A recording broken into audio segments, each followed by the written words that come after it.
Donc Jarmo Esquilenen et moi-même tenons d'abord à vous remercier de nous offrir l'opportunité de signer cet accord dans ces lieux, en votre présence. Donc merci donc aux organisateurs, donc au Conseil régional d'Île-de-France et puis à Fondaterra. Perhaps with the agreement with Jarmo, I have decided to speak in French, and I think I let Jarmo to speak some words in English about Enol. Perhaps you can start with concerning the European Network of Living Labs. Oui, bonjour, and apologies for not speaking French, where I went to school in parts of Finland. We didn't have the opportunity to learn your language, but I have fixed that with my daughter, who has read French ever since the 2nd grade. So next time I'll bring her along. So thanks for having us here. It's a great pleasure for us to be able to formalize our agreement with the France Living Labs in this prestigious occasion. For those of you who do not know what the European Network of Living Labs actually is, I'll just describe it in a couple of sentences.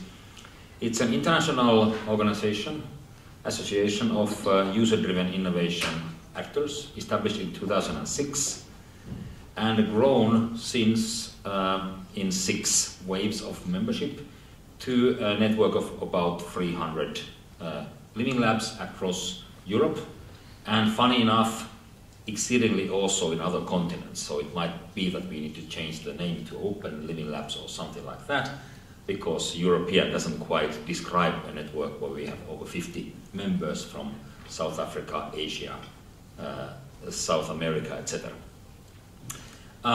What the Enol network does is we try to harmonize the ways of working regarding user-driven innovation, ways of doing good innovation work with users and citizens across different domains, in different countries, in different cities, so that it would be easier and faster both for researchers and for companies to collaborate in multiple domains and across multiple places in the world.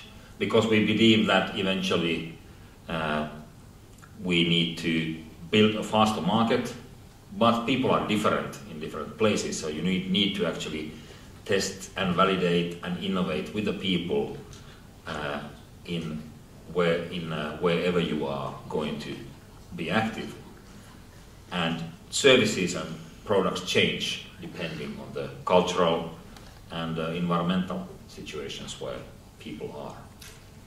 So for Enol, this contract is now going to be the first agreement we create between the Enol network and the national network of living labs. So we haven't tried this kind of activity before, and it's a very important point for and a moment for us, because we have understood that to actually have an impact in the countries where we have Enol living labs, we should have these kind of structures, that there's a national activity, and then we link our international activities to these national actors so that the collaboration works better across borders.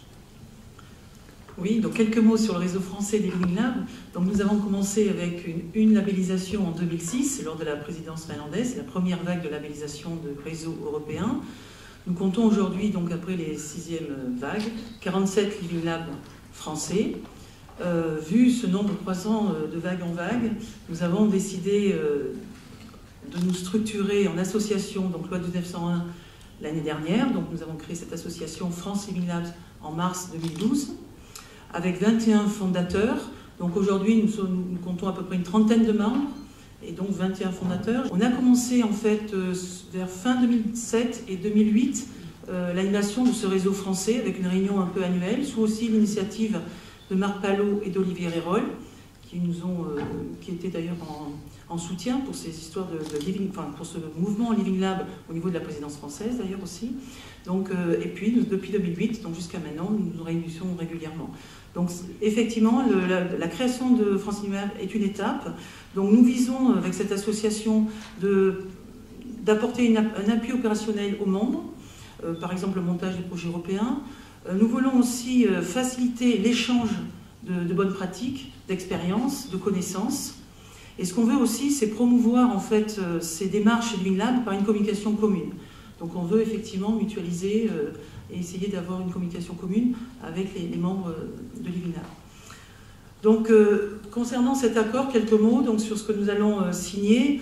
Donc cet accord vise effectivement à accroître la communication, la coopération entre nos différentes activités et initiatives, aussi bien au sein d'Enol que France Living Lab, à accroître l'échange d'informations, à partager aussi les bonnes pratiques, les connaissances. Donc, comme l'a dit Jarmo, il y a 320 ou plus de 300 Living Lab en Europe, donc il y a du travail pour essayer effectivement de mutualiser les pratiques et puis les méthodes, les outils qui marchent ou qui ne marchent pas, parce que c'est aussi bien de savoir les problèmes lors des expérimentations.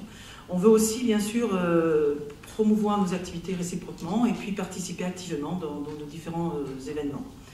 Donc, what I propose now is that we sign.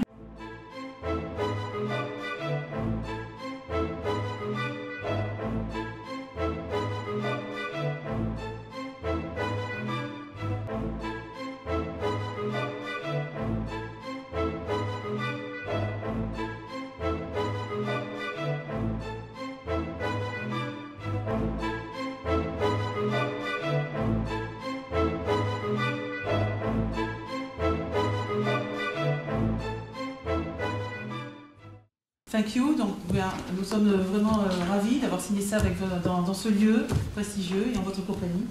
Et nous sommes en tout cas ouverts, hein, si certains veulent avoir des renseignements sur ce que c'est que les Living Lab, sur ce qu'est l'association France Living Lab, ou carrément sur le réseau européen avec Jarmo.